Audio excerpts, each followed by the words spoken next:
Look at this beautiful green bus. Now this bus is green. Beautiful color. You park this in some forest, no one will ever know that you're there. This is what you call a beautiful survival rig. Look at this. Unassuming, uneventful. Beautiful, beautiful rig. Gorgeous. Beautiful, beautiful rig. This is something that I would do. I would literally take this vehicle and redesign it just like this. That's all you need, folks. A beautiful, beautiful, beautiful survival vehicle. Like I said, you gotta think out of the box. You don't need much to survive. This is an example of someone using their brains. And this is something that we have to look at. Look at this bus, South Carolina. Gorgeous, gorgeous.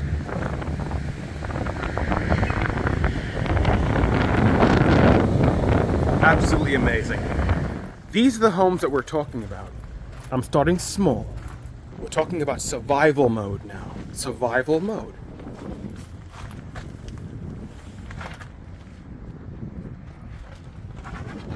This is a raised level. This is great for Florida, but then again, you don't want to have a foundation like this. You want to have a concrete foundation. A concrete foundation. A concrete foundation will give you more stability. You can put more weight on it without the land shifting on you.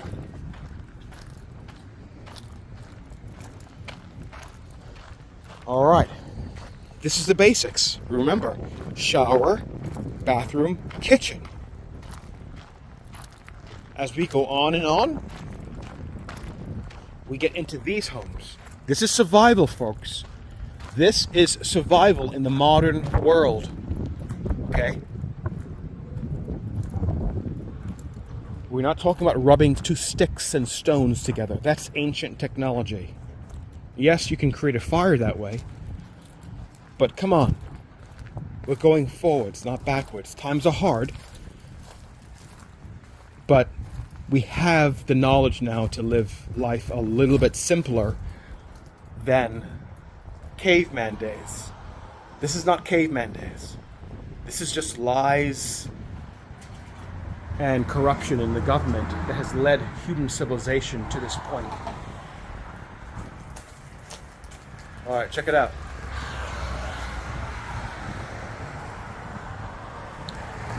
This is the price tag that we're looking at. Okay, $11,000, $14,000, $5,000. You can take this device here. You can take this device or this unit and start small. Okay, start small. Your carport is going to go, your car or truck is going to go in between here, and you can take this whole unit and redesign it into a house, a living structure. It doesn't have to be a carport or a garage. You can literally take this, put this on a concrete foundation for, like, let's say $8,000 to $10,000 concrete foundation, and then apply this structure to it. Let's see if this door is open.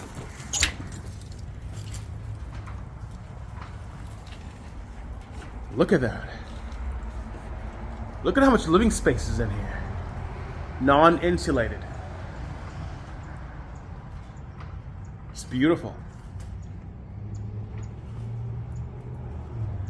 Okay, so here, survival. You see this house right here? I'm sure someone has been living here. Probably the owner. Check it out. They have water coming in. You see that? They got water coming in. What I'm showing you here is illegal. I know I shouldn't be doing this, but this is how simple people live to make money, to become a millionaire, to save money. You put this on a farm and it's amazing, or on some land, it's amazing. Check it out. See that? They got power coming in. They got Jack Spaniards. Jack Spaniards in the Caribbean means like they're just basically a wasp. Check it out. We got power coming in here, gang. Check it out. I'm backing up.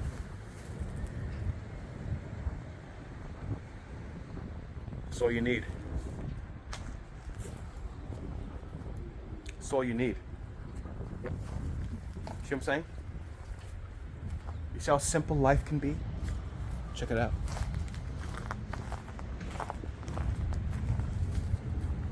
Check it out. Survival. You got a ramp here for disabled people. People that need a wheelchair to come in that can't walk too much. Check it out. This is their office. Folks, you can make a living out here. You don't need to buy a fancy, big, multi-million-dollar house to survive during these economic times. This is what you need.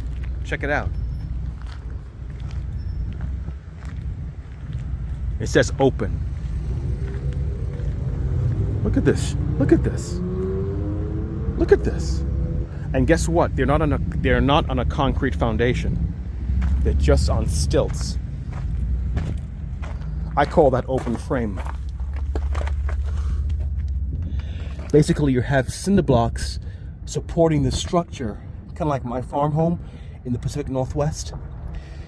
But eventually, what you'd want, the best way to do this is to have a concrete foundation.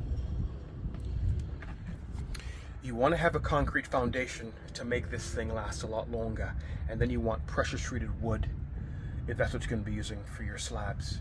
I mean, for your joists. You don't need much, folks. 5 acres is perfect to raise your own family, your own hogs, your own cows, your own chickens, vice versa. You can live off the land. And if you have money to do solar, better yet. All right, folks, we have Armanda here. Armanda's going to show us around a little bit, and this is going to go on YouTube. Okay. I'm going to bring your business up tremendously by all this, okay? So here we are. Amanda's going to tell us a little bit more about these affordable homes that we're all looking at for this market. So Amanda, what's going on here? I see you have like a 1, 2, are these considered barns or barn homes or what? They are considered A-frame sheds. A-frame sheds, okay. We do have a few models here. Yes. We have up to a 14 by 30. We have 14 by 30, that's length, width. Yes. Okay. So width is 14, 30, 30 is length. And height is? It varies? So it's 80 inches, so that's about what, 7 feet? 6 feet is 72 inches. So 80 feet is like 6'5", 6'4". It's about 7 feet. 7 feet, okay. All right, so are these livable? Are these within local? We're in Florida State. We're in Arcadia, Florida. So are these basically, can you live in these? So these aren't rated for livability. In Florida State or Correct. Just what? Just Florida State. They're engineered for storage sheds. Oh, okay. Can you live in these in Florida State? I mean, or if you have your own land, can you can I purchase your largest one and be able to put a septic, a well, a shower, bathroom in one? I've had people do that before. And is that legal within if you have land of your own?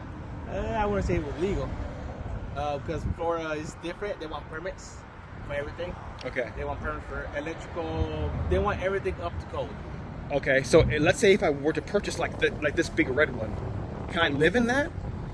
Or within a code, let's say if I had 20 acres, can I just buy that, plop it on the land, have electrical, well, septic, still no? I couldn't live in it? Well, according to the Florida law and Florida code, it has to be up to engineering, so you need hurricane windows, hurricane doors, and stuff like that. Okay. So you have to re-engineer the whole shed to be livable. I mean, technically you can live in it, but you have to re-engineer the whole shed. Can you live in it? So Wow. So it doesn't have all those codes. It's rated for 170. 170,000 No, 170 mile per hour winds. Gusts. At 3 seconds intervals. Okay, what's the difference between gusts and sheer wind strength? Gust is just hitting it one time and leaving. And you know, wind is, if it's continuous wind, it's not rated for continuous wind. Okay. It's just rated for gust. Okay. At 3 second intervals. Okay. So if I were to purchase this on my own land that's paid for, or I'm leasing that land in Florida State,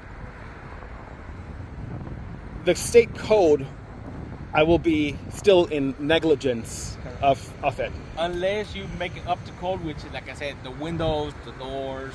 Okay. Can that be done individually? Can I actually purchase that individually and install it myself? Or do I need a contractor to actually come and do the doors and windows per code to get this to be lived in? That all depends on the county. You can do it as an owner builder. Okay. Break that down. Owner builder. Owner builder is that the owner is doing the work. Because that's the majority of my people that we're on. So that's going to be purchasing something like this. So we don't have any money to hire a contractor. And all. So let's say I wanted to purchase this and I want to put this on my property. Can I do the work myself? Yeah, you can do owner builder, but you're going to sign that you're going to do it yourself, and they're going to come and inspect your work. Like the engineering. You're right. The electrical. They're gonna do everything step by step. Right. They're gonna inspect the electrical work, make sure the wires are run right, the plugins are good. Right. The plugins are separated. Right. I think it's 6 feet apart or something like that. Right. Now, here, that's a customer shed. They brought it here on the consignment. Ah. They couldn't, like I said, they couldn't have it on the property. Ah. Okay. They started building it themselves. Yes. And the county stopped them because they want pulling permits. Ah, okay. So if I were to hire my electrician and have everything state code, can I still plop this something or other sheds that you have, like this beautiful one here? I can make that into a beautiful home. Can I? I mean, a small within state legal. Can I still? Does it? In other words, does a house need to be a certain size for a livability for one and two or a family? Does it need to be a certain size if the windows and the doors were windproof and everything? That's where engineer comes to part. Okay. The engineer would rate it for livability or not. Okay. And they have to re-engineer the whole thing to make it livable. Okay. Can it be done? And have people done it? I've had people done it, especially with steel buildings. They've done barn dominiums. Can you show me? I don't have one here, but I can just like a steel building like that. Okay. Oh. So What's the difference? Steel and aluminum, and wood. I'm asking you multiple questions here. I'm so sorry. It's okay. So steel buildings, they can do it much bigger. You can go up to a 60 wide, 400 long, and 20 foot tall. Okay. Which that's how most people do barn dominiums. Right. They have, like I said, they still have to re-engineer the whole thing to make it livable. Hurricane windows, hurricane doors, rated. That's how most people do it. Okay. Can you show me around a little bit of your steel buildings? So I have this one here. There's some stuff inside of it. All right. Okay, this is steel. Yeah, snakes here. I love. Yeah. So, okay, this is steel building. So this is in Florida State, where you don't need too much insulation, but you do need insulation. You can still live here if you have. So these vents on top, you can always close those. I know that. But this is a steel shed, folks. Again, this is a steel shed. So this is not designed to be lived in, but you can make it livable by doing certain things. And we are going to turn to you to explain to us how that is done. So the way it's done is, like I said, hire an engineer. Engineer gonna re-engineer the whole building up to code, up to the window standards, up to the door, and then he's gonna take it to an architect, and the architect's gonna. That's a lot of money. Yeah. That's a lot of money. I mean, less than a house. This whole building is about $12,000. So, okay, you hear that, folks? This building is about $12,000 plus tax. Plus tax. And this is Florida State. So $12,000 for this entire building. That's not a lot of money. So how much does this foundation basically cost for something like this? So for this size, you're probably looking around 7,000. Okay, 7,000 for the concrete foundation. Different counties have different rules. Okay. Here in Arcadia, they're more lenient. Lenient. Lenient. I know that there were rules and structures, but I just really want to speak to one of you men, women that do this thing, that sell these homes, because this is the way America is going to go, into these small homes. And this is a beautiful, another aluminum home here. Steel. Sorry. Steel. I keep wanting to say aluminum. Yeah. Steel. I noticed that your office. I noticed that your office has electricity going into it and everything else like that. Why? How is that possible? They did it the legal way. They did the permitting. They came down, looked at the engineering. They looked at how they ran the wires and stuff like that. And then step by step, how to do it. So basically, that's a living quarter. It's just an office. They can't live in there. They can't live in there. It's just an office. Mm-hmm. So even though they do it legally, your company have done it legally to have water, electricity, you still cannot live in that overnight. Yeah. And the state dictates that. Yeah. Or the county. The county, yeah. Okay. Got you. All right. It's just up to the county. That's what, that's what stops most people. The county is what stops most people.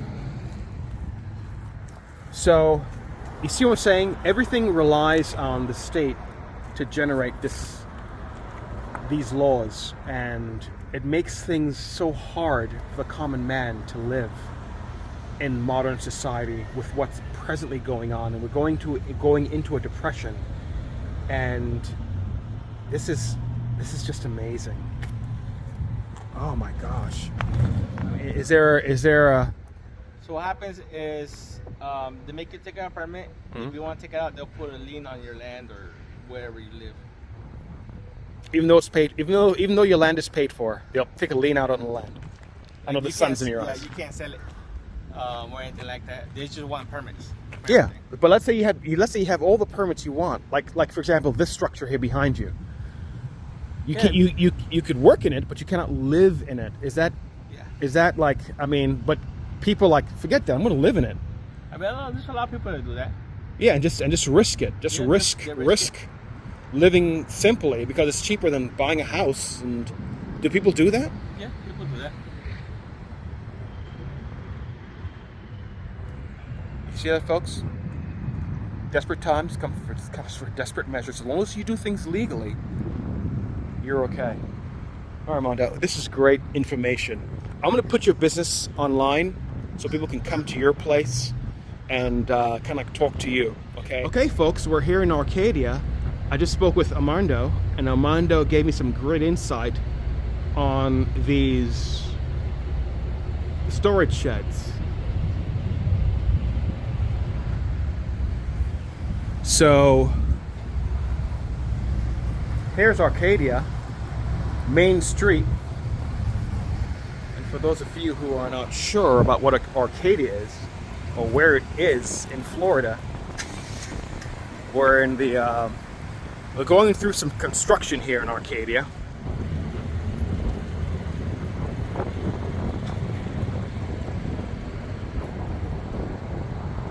I love Arcadia. It's a beautiful, beautiful place. And you know why? Because it's a farming community. It's all about the farming community. I love it. I know the video has been kind of bouncy, kind of like up and down. I'm kind of trying to do my best here, showing the people of the community other alternatives for what's coming. If you can have a battery backup system or a way to produce electrical power for one of these homes, imagine that. Imagine the potential. On 20 acres, 30 acres, you can raise your own animals. Your own sheep, your own goats, your own cattle. If you had your own power source and you had one of these homes, imagine the power you would have. considering where you are right now in your regular home. It's no longer about the rich and the powerful and having a lot of money in the bank.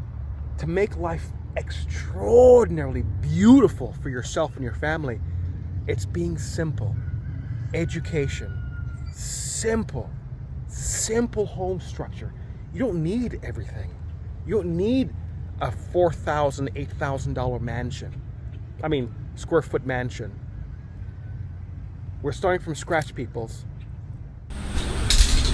All right, gang. As I was mentioning earlier on, having your own place in the bush, having some land, and let's say you were to purchase one of those little tiny homes or sheds. Number one, you need a septic. Number two, you need a well. Those are the two things you really need. They'll cost you, here in Florida State, Alabama, Louisiana, the South, it'll cost you about $10,000 to $15,000 for a well, and about $10,000 roughly for a septic. Well, $15,000 for a septic. And being a rainy state like Florida State is, depends where you are in the world. Africa, Romania, Russia, it all depends on the surface of the earth, how deep they'll place the septic. Here in the southern states of America, it's generally shallow because it rains a lot here, your septic tank, but don't worry, that's just how it goes. So the cost that'll drive down the cost a little bit. You also need a battery backup like this. This is a battery backup. This is my AC500, and I have 6 B300Ss with this. This gives me a total of 120 volts, and then I have a communication cable that I have that I can get 240 volts with it as well. So your well will take 240 volts, not 120. So to run a well, you'll need about 240 volts to run the well, and hence a system like this will come in very handy. You don't need this many battery banks. I can still go 2 more batteries to equal 4 and 4, but that's overkill for my projects, so I just have 3 B300Ss and another 3 here, and then I have my AC500. I have 2 of them, 1 here and 1 right here.